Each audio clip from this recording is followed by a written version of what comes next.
In today's video, we are going to talk about the battle on the Neretva, or as others call it, the Battle of the Wounded.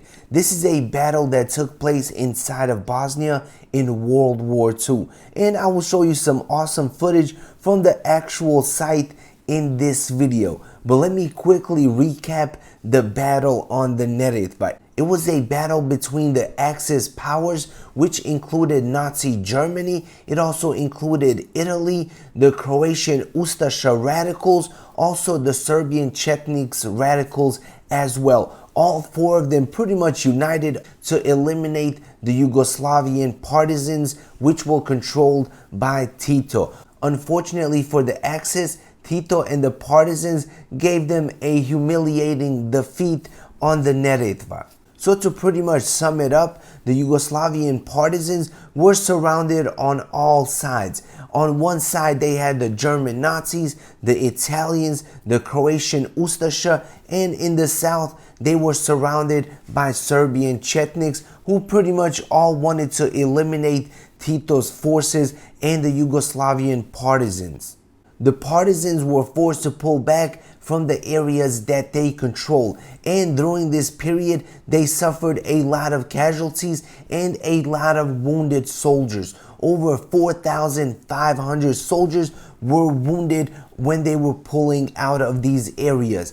And the leader of the Yugoslavian Partisans, Tito, he pretty much ordered that all 4,500 troops that were wounded be pulled back as well, and no one was going to be left behind. And that is how this battle got the name, the Battle of the Wounded. The battle began on January 20th, 1943. The Yugoslavian Partisans were outnumbered and outgunned. The Axis forces had 127,000 soldiers, strong artillery, tanks, and 15 warplanes, comparing to the Partisans that only had 18,000 soldiers and pretty much no heavy equipment. So to sum it all up, the Yugoslavian Partisans were completely surrounded. The Axis launched multiple attacks, but all of their attacks were repelled, and then the Partisans pretty much launched their own attacks and inflicted heavy casualties on the Axis, especially on the Italian side and the Serbian Chetnik side. This was the beginning of the end of the Axis power in Yugoslavia. After this, the Yugoslavian Partisans won even more battles and pretty much liberated all the territory in Yugoslavia. And the Serbian Chetnik forces were dealt a major blow that they were unable to recover from. These are columns of the Italian forces that were destroyed on the Neretva after their failed attack on the Yugoslavian Partisans. Not only were the Tito's Partisans able to defeat the Axis powers, but they were able to capture a ton of equipment as well, including 13 tanks from the Italians. Even though the Yugoslavian Partisans did not have a lot of equipment and they were completely outgunned. Also, the Serbian Chetniks pretty much stated that this was going to be the end of the Yugoslavian Partisans and that all of them were going to be eliminated. But the total opposite happened.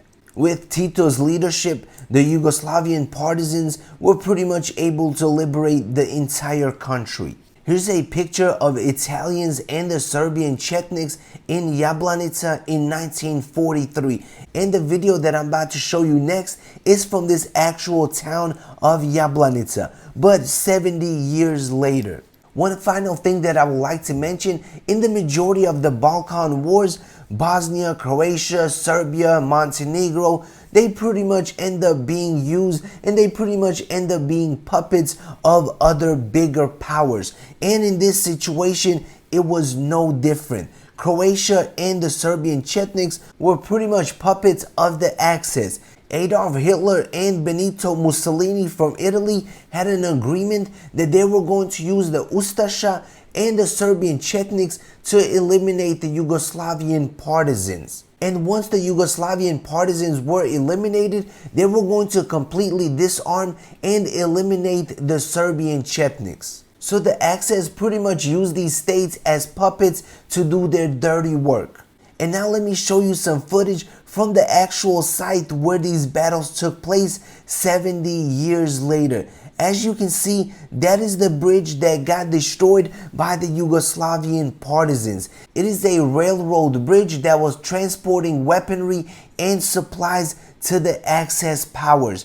But Tito ordered for all the bridges going over the Neretva to be completely destroyed, and this was one of them. As you can see, the bridge was made out of steel and the river is extremely cold and clear. I actually swam in this river and it was absolutely amazing. The water is clear and beautiful and you can see all the rocks underneath.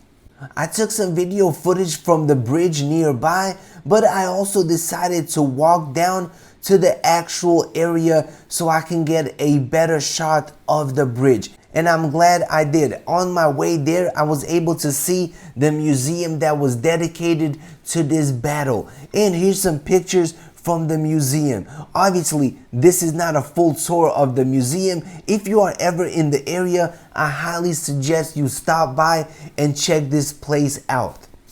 Also, the actual train that was transporting equipment was eliminated as well.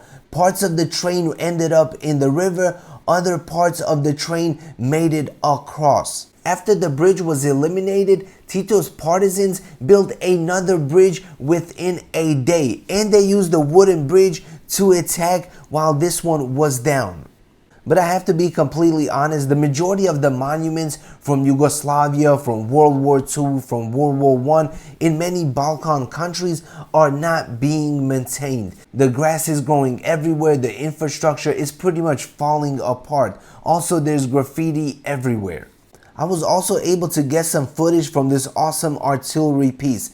As you can see, it is extremely old. I was unable to find out where this artillery piece came from and who it belonged to, but it was pointing in the right direction. And as you can see, the museum in the background and the beautiful mountains as well. The entire area is surrounded by rocky mountains, which makes it very difficult for enemy forces to advance. Also, it makes it a lot easier to defend the area. And if you are ever in Jablanica, I suggest you get some roast lamb. They have some of the best roast lamb in the country. Highly recommended.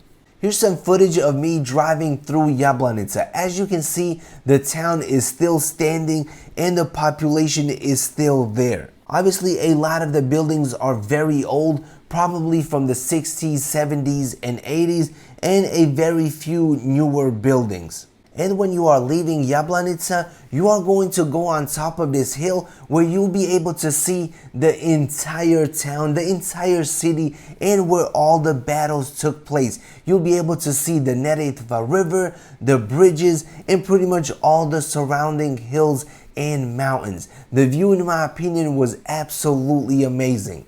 This just goes to show you that even if you are completely surrounded, completely outgunned, and completely outnumbered, if you are fighting for the right reason, you will overcome the odds and you will bring defeat to your enemies. Alright everybody, that concludes this video. Hopefully you enjoyed it. If you did, I would appreciate it if you smash the like button and subscribe to the channel. Also, turn on your notifications for more videos just like this one. See you in the next one. Peace out.